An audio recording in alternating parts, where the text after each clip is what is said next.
بسم اللہ الرحمن الرحیم۔ السلام علیکم دوستو، امید ہے آپ سب خیریت سے ہوں گے۔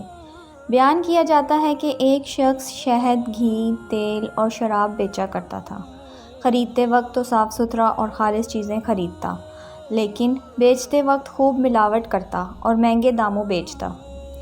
اس کی داڑھی بہت پیاری اور حسین تھی۔ جو بھی اسے دیکھتا تو کہتا، تجھے تو بہت بڑا راہب ہونا چاہیے، تیری داڑھی بالکل راہبوں جیسی ہے۔ لوگوں کی باتیں سن کر اس شخص کے دل میں یہ بات آئی کہ مجھے راہبت کا راستہ اختیار کرنا چاہیے تاکہ لوگوں میں میری قدر و منزلت بڑھ جائے۔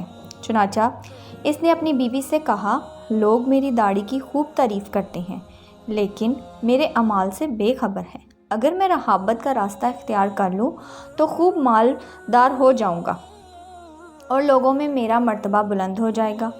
یہ سن کر اس کی زوجہ نے روتے ہوئے کہا، کیا تجھے مجھے بیواؤں اور اپنے بچوں کو یتیموں کی طرح کر دے گا؟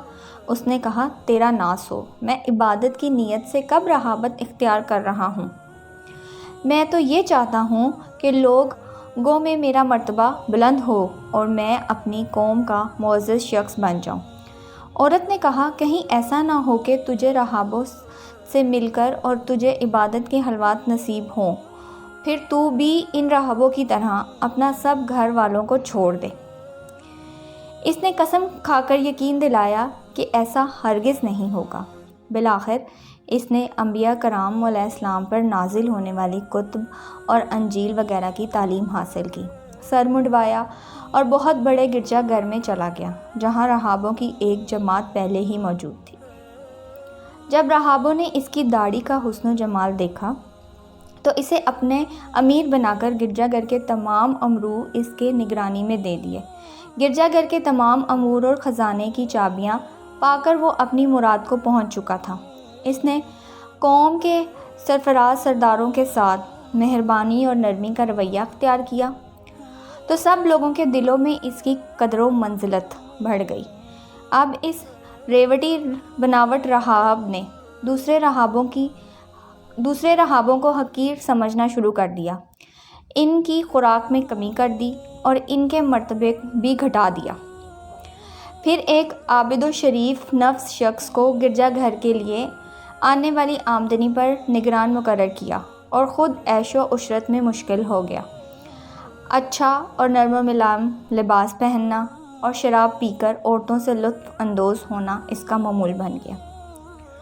جب راہبوں نے اس بناوٹی راہب کی بدعمالی دیکھی تو ان میں سے ایک راہب نے کہا، یہ کمبخت شخص تم کو ذلیل کرا رہا ہے اور تمہاری وجہ سے یہ فتنے میں ڈالا ہوا ہے، تم اپنے اس معاملے میں اللہ عزوجل سے ڈرو۔ راہبوں نے کہا، تم نے دنیاوی مال و اصحاب چھوڑ کر اپنے آپ کو عبادت کے لیے فارغ کر لیا ہے۔ اب اس بناوٹی راہب کی وجہ سے ہم غم و پریشانی اور عمومی دنیا میں پھنس چکے ہیں۔ بعض داڑھی والے راہب نے کہا، یہ سب کچھ اس لیے ہے کہ تم لوگوں نے اس کی بڑھتی داڑھی دیکھ کر اس کے بارے میں اچھی رائے قائم کر لی۔ اب جس نے متفق پرہیزگار لوگوں کو چھوڑ کر ایک ایسے شخص کی پیروی کرنا شروع کر دی جو مکرور اور فسادی ہے، تو اسے چاہیے کہ وہ اپنے اوپر ہونے والے ہر ظلم و ستم کو برداشت کرے۔ تمام راہب اس بات پر متفق ہوئے کہ اس راہب کی اصلاح کرنی چاہیے۔ بس ایک سب کی طرف سے ایک راہب نمائندہ بن کر گیا۔ اس نے بناوٹی راہب سے کہا، تو نے اپنی جان پر ظلم کیا ہے، تیرے تمام کرتوت تیرے راہب ساتھیوں کو معلوم ہو چکے ہیں، اللہ عزوجل کی سزا سے ڈر۔ بے شک کتنے ہی لوگ ایسے ہیں جنہیں وہ آخرت سے قبل دنیا ہی میں سزا دیتا ہے۔ بناوٹی راہب نے کہا، کیا بڑے بڑے عظیم لوگوں سے غلطیاں نہیں ہوئیں؟ میں بھی انسان ہوں، مجھ سے غلطی ہو گئی تو کیا ہوا؟ راہب نے کہا، تو بڑے بڑے بزرگوں کی غلطیوں کو جانتا ہے لیکن ان کی توبہ سے واقف نہیں۔ راہب نے کہا، امید ہے کہ میں بھی توبہ کر لوں گا۔ اس نے کہا، کتنے لوگ ایسے تھے جو توبہ کرنے میں سستی کرتے رہے اور انہیں موت نے آ لیا۔ یہ کہہ کر وہ چلا گیا اور بناوٹی راہب سرکوشی ہی میں مشغول رہا۔ پھر اس کی ہلاکت اس طرح ہوئی کہ ڈاکوؤں نے اس بستی پر حملہ کر دیا۔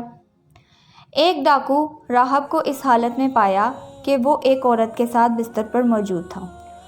وہ اسے پکڑ کر اپنے سردار کے پاس لے آئے۔ ڈاکوؤں نے کہا اگر یہ شخص راہب نہ ہوتا تو ہم اسے معاف کر دیتے، لیکن اب اس کے معاملے میں ہم خداوند کریم کو محافظ رکھیں گے، کیونکہ اس نے ان عورتوں سے فائدہ اٹھایا جو اس کے لیے حرام تھی۔ ڈاکوؤں نے علماء سے اس بدکار شخص کا حکم پوچھا تو انہوں نے کہا اسے آگ میں جلا دیا جائے، چنانچہ اسے جلتی ہوئی تندور میں ڈال دیا گیا۔